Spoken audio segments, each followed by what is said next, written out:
اللہ تعالیٰ نے خنزیر کو پیدا ہی کیوں کیا؟ بحیثیت مسلمان ہمارا اس بات پر ایمان ہے کہ اللہ اور اس کے رسول کی طرف سے دی گئی تعلیمات بلا وجہ نہیں، بلکہ اس کے پیچھے اللہ تعالیٰ کی حکمت پوشیدہ ہوتی ہے۔ قرآن مجید فرقان حمید میں جہاں اللہ تعالیٰ نے ہمیں حلال اور طیب چیزیں کھانے کا حکم دیا ہے، تو وہیں دوسری طرف اپنے بندوں کو ایک جانور کھانے سے بھی منع فرمایا ہے۔ وہ جانور ہے خنزیر۔ اکثر سوشل میڈیا پر کچھ اسلام دشمن عناصر مسلمانوں کو تنقید اور تمسخر کا نشانہ بناتے ہیں اور یہ سوال پوچھتے ہیں کہ آخر کار جب خنزیر کو حرام ہی قرار دیا جانا تھا تو اللہ تعالیٰ نے خنزیر کو پیدا ہی کیوں کیا؟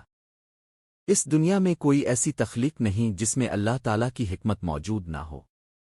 جیسا کہ اب سب کو معلوم ہے کہ سانپ دنیا کا خطرناک اور زہریلا جانور ہے، لیکن اس زہریلے جانور کو بھی اللہ تعالیٰ نے بلاوجہ پیدا نہیں کیا، بلکہ سانپ کے زہر کو کینسر کی روک تھام اور مختلف اقسام کی ادویات کی تیاری میں استعمال کیا جاتا ہے۔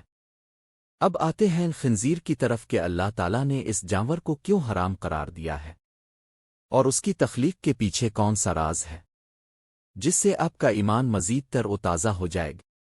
سورت بقرہ کی آیت نمبر 173 میں اللہ تعالیٰ فرماتے ہیں، جس کا مفہوم ہے کہ اگر اللہ تعالیٰ کی طرف سے تم پر کوئی پابندی ہے تو وہ یہ کہ مردار نہ کھاؤ، خون سے اور سور کے گوشت سے پرہیز کرو، اور کوئی ایسی چیز نہ کھاؤ جس پر اللہ کے سوا کسی اور کا نام لیا گیا ہو۔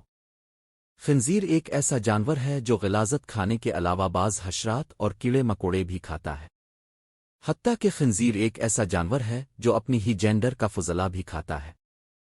حقیقت میں یہ زمین کو غلاظت، کوڑا اور فضلات سے پاک کرنے والا جانور ہے، یعنی خنزیر کی مثال ایسی ہے گویا یہ زمین کا قدرتی ویکیوم کلینر ہو، اور اسے پیدا کرنے کا مقصد صرف اور صرف زمین کو پاک صاف رکھنا ہے۔ یہ جانور اپنے جسم میں کئی خطرناک جراثیم کو برداشت کر لیتا ہے، لیکن اگر یہی جراثیم انسان کے جسم میں منتقل ہو جائے تو انہیں برداشت نہیں کر پاتا۔